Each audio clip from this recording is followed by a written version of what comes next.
अस्सलाम वालेकुम। एक नए वीलॉग में आपको खुशामदीद कहते हैं। उम्मीद है आप जहाँ भी होंगे खैरियत से होंगे। इमरान खान ने कौन से ऐसे 3 स्ट्रैटेजिक ब्लंडर्स किए जिसकी वजह से शायद उनका पाकिस्तान का दोबारा वज़ीर-ए-आज़म बनने का जो ख्वाब है वो पूरा ना हो सके। और आज मैं आपको सबसे पहले तो उनके जो 3 स्ट्रैटेजिक ब्लंडर्स थे उनके बारे में बताऊँगा और उसके बाद में एस्टेब्लिशमेंट अब इमरान खान को सियासत से किस तरीके से दूर रखना है या उन्हें दोबारा पाकिस्तान का वज़ीर-ए-आज़म नहीं बनने देना, किस प्लान के ऊपर इस वक़्त अमल दरामद कर रही है। सबसे पहले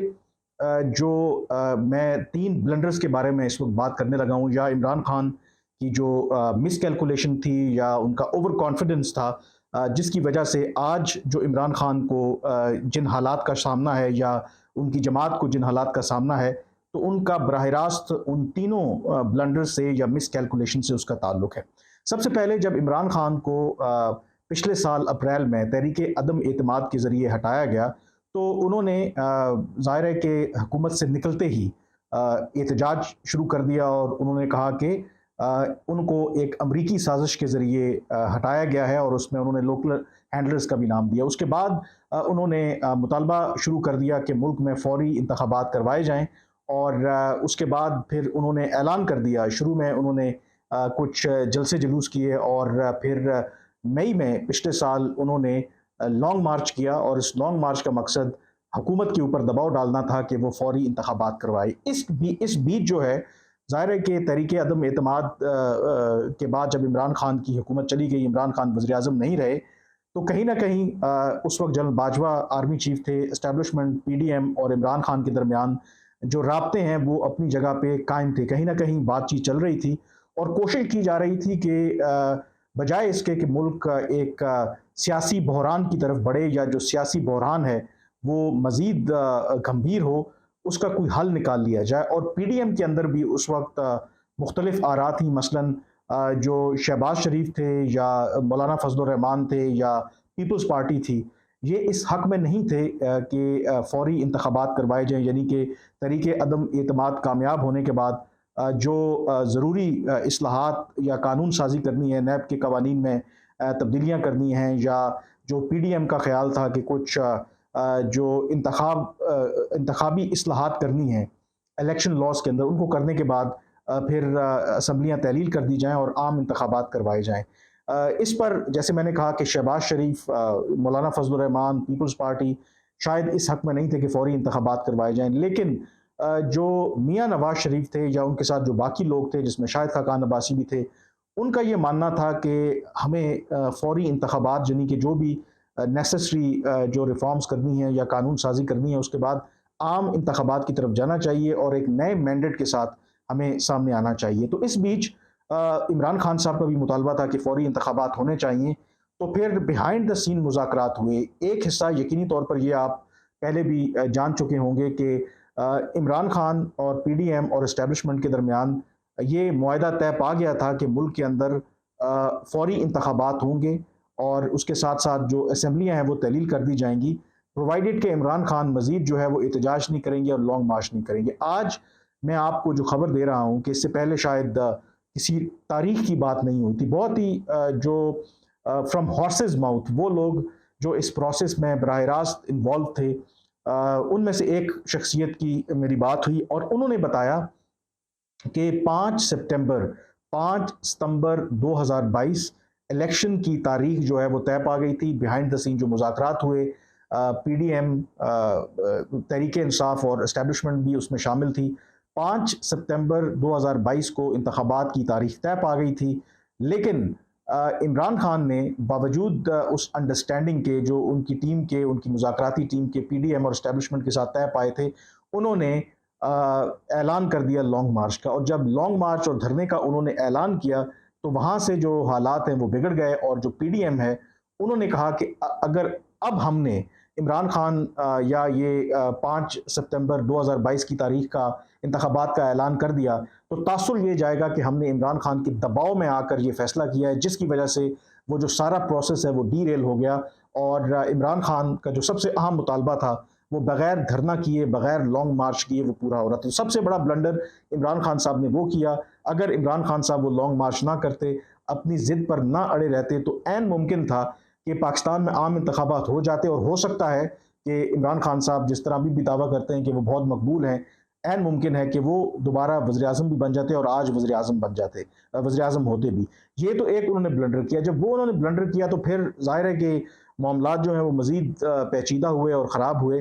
दूसरा ब्लंडर इमरान खान साहब ने तब किया जब आर्मी चीफ़ की तैनाती हुई, और आर्मी चीफ़ की तैनाती के बाद एक विंडो ऑफ अपॉर्चुनिटी ज़रूर थी, बावजूद इसके कि जो जनरल आसिम मुनीर और इमरान खान के दरमियान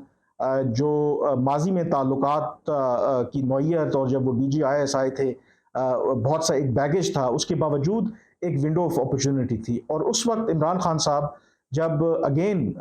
आम इंतखाबात की तारीख लेने के लिए उन्होंने जो अपना आखिरी पता था वो पंजाब और KP की असम्बलियाँ जो हैं उनको तहलील किया, लेकिन इमरान खान को उस वक्त भी परवेज़ इलाही के ज़रिए जो नई एस्टैब्लिशमेंट थी, जो नई फ़ौजी क़यादत थी, उन्होंने पैगामात भिजवाए कि आप ऐसी हरकत ना करें, ऐसा काम करेंगे तो मुल्क फर्दर डिस्टेबलाइज़ होगा। इस वक्त पाकिस्तान की जो मईशत है वो चीज़ अफोर्ड नहीं कर सकती, और अगर आप असम्बलियाँ तहलील नहीं करेंगे तो then there is a possibility कि कोई रास्ता निकाल लिया जाए। लेकिन परवेज़ इलाही ने ये पैगाम इमरान खान साहब को वाज़ेह तौर पर दिया कि असम्बलियाँ अगर तहलील होंगी तो फिर इंतखाबात नहीं होंगे। लेकिन इमरान खान साहब जो हैं वो अपनी बात पर कायम रहे, और उन्होंने जो एस्टैब्लिशमेंट के वो पैगामात थे उनको नज़रअंदाज किया, और नतीजा क्या निकला कि उन्होंने सेकंड जो वो ब्लंडर किया, असम्बलियाँ तोड़ी, और असम्बलियाँ तोड़ने के बाद आपको पता है कि अभी तक पंजाब और KP के अंदर इंतखाबात होने का कोई इम्कान नहीं है। ये उन्होंने दूसरा ब्लंडर किया, जिसकी वजह से मज़ीद जो अगर कोई इम्कान था भी कि इमरान खान और एस्टैब्लिशमेंट के दरमियान कोई मफाहमत हो सकती है, तो वो सारे जो इम्कानात हैं वो फिर मादूम पड़ गए। तीसरा ब्लंडर जो इमरान खान साहब से हुआ कि जब उनको गिरफ्तार किया गया, और उनकी गिरफ्तारी के नतीजे में जो गैर मामूली वाक़यात हुए, ओवरऑल अगर आप देखें, ऐसा नहीं है कि लाखों की तादाद में इमरान खान साहब के हक़ में लोग निकले। खबर इसलिए बड़ी बनी क्योंकि पाकिस्तान की तारीख में पहली मरतबा हमने देखा कि बेशक उनकी तादाद बड़ी बहुत कम ही तादाद क्यों ना हो, कि बज़ाहिर इमरान खान साहब के जो सपोर्टर्स हैं उन्होंने जिस तरीके से लाहौर कोर कमांडर की जो रिहाइशगाह है वहाँ पर वो घुस गए, तोड़ फोड़ की, उसको जला दिया। इसी तरह से GHQ का जो आउटर गेट है उसको तोड़ दिया गया, उसको फलांग के जो मुजाहिरीन हैं वो अंदर चले गए। मियाँ वाली के अंदर जो एयरफोर्स के जो मॉन्यूमेंट्स हैं, जो शोहदा के मॉन्यूमेंट्स हैं, उनको वैंडलाइज किया गया, उनकी तोड़ फोड़ की गई। और ये वो इमेजेस थे। इससे पहले अगर आप देखें तो इमरान खान किसी हद तक अपना जो बयानिया है वो बेचने में कामयाब हो रहे थे कि फ़ौज जो है और इस्टेब्लिशमेंट उनके साथ ज़्यादती कर रही है। लेकिन इमरान खान और उनके सपोर्टर्स की ये जो ब्लंडर था, स्ट्रेटेजिक ब्लंडर, कि उन्होंने फ़ौजी तनसीबात पर हमला किया और सोचा कि शायद इससे मामलात उनके हक़ में चले जाएंगे। इनफैक्ट वो चीज़ें बैकफायर कर गई। अब उसका नतीजा क्या निकला है? उसका नतीजा ये निकला है कि फ़ौज और इस्टेब्लिशमेंट को एक मौका मिला है कि वो PTI के खिलाफ जो बहुत अरसे से क्रैक डाउन करना चाह रहे थे, तो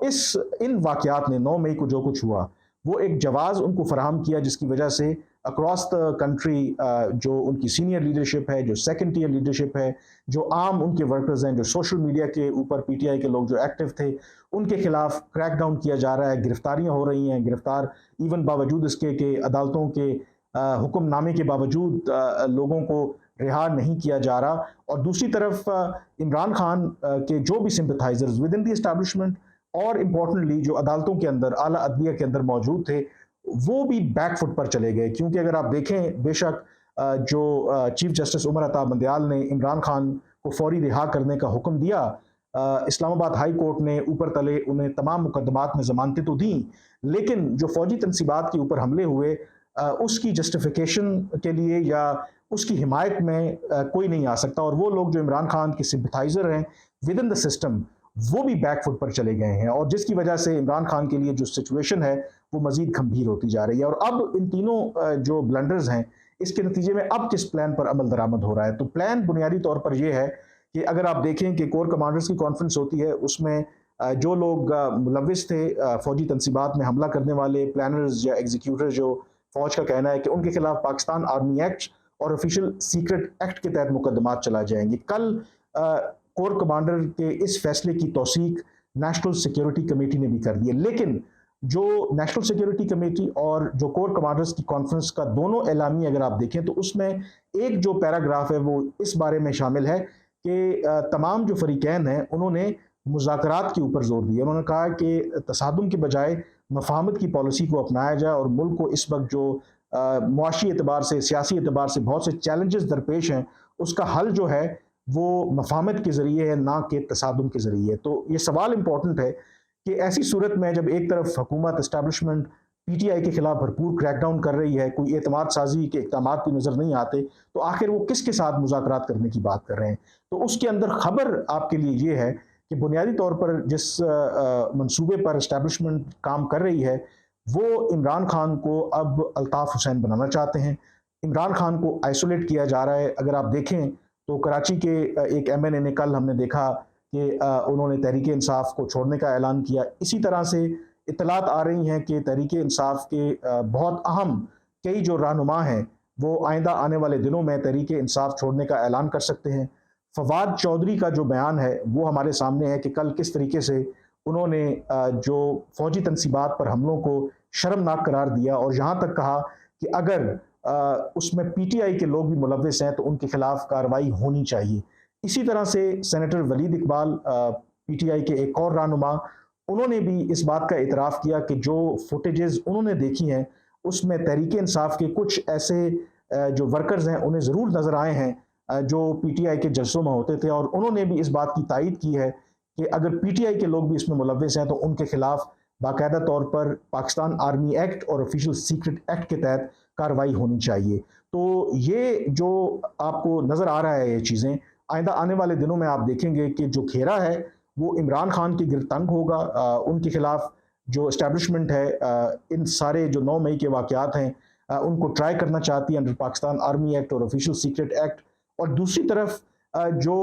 बाकी तहरीक इंसाफ के लोग हैं, बाकी जो उनकी क़यादत है उनको तोड़ने की कोशिश की जा रही है। जिस तरीके से लोगों को पकड़ धकड़ हो रही है, जिस तरीके से लोगों को डराया जा रहा है, उसका पर्पज़ ही यही है कि आप अगर इमरान खान का साथ देंगे तो फिर आपके लिए मसाइल बढ़ जाएंगे। तो जो प्लान इस वक्त ये है कि इमरान खान को जैसे एमक्यूएम को तोड़ा गया था, अल्ताफ़ हुसैन को उसमें से माइनस कर दिया गया था और उसके बाद फिर जो बाकी एमक्यूएम के लोग रह गए थे तो उसको मिला के एक एमक्यूएम वाज़े वजूद में आ गई थी। तो सेम जो टैक्टिक है और जो पॉलिसी है वो इस केस में अपनाई जा रही है। फ़र्क ये है कि अल्ताफ़ हुसैन उनका जो असर रसूख था वो कराची, हैदराबाद या सिंध के कुछ इलाकों तक महदूद था, लेकिन Imran Khan after all still he is a popular leader और उनकी सपोर्ट बेस मौजूद है। तो क्या जो एस्टेब्लिशमेंट है वो अपने इस प्लान में कामयाब हो पाएगी, ये एक बहुत बड़ा सवालिया निशान है। और ये जो मफाहमत की बात हो रही है, जो इत्तलात यही रही हैं कि जो इमरान खान को माइनस करके जो तहरीक इंसाफ है उसका एक अलग से धड़ा बनाया जाएगा जिसमें तमाम जो लोग जो तहरीक इंसाफ जो इमरान खान के साथ हैं लाताल्लुकी का इजहार करेंगे और वो ज्वाइन करेंगे एक और ग्रुप। और इसमें कहा यह जा रहा है कि जहांगीर तरीन जो हैं वो एक अहम किरदार अदा कर सकते हैं और उनकी जो ज़ेर सदारत तहरीक इंसाफ का एक नया जो फैक्शन है वो अमर्ज हो सकता है और उस फैक्शन के साथ फिर जो पीडीएम है वो मुज़ाकरात कर सकती है और बाकी जो मामलात हैं उनके साथ तय पा सकते हैं। तो ये बुनियादी तौर पर इस वक्त मंसूबा है एस्टेब्लिशमेंट का कि इमरान खान का जो सियासी कैरियर है उसको किस तरीके से ख़त्म किया जाए। अब इसमें वो किस हद तक कामयाब होते हैं, आई थिंक ये आने वाला वक्त ही बताएगा। आज के वीलॉग से इतना ही, मुझे इजाज़त दीजिए। अल्लाह हाफिज़।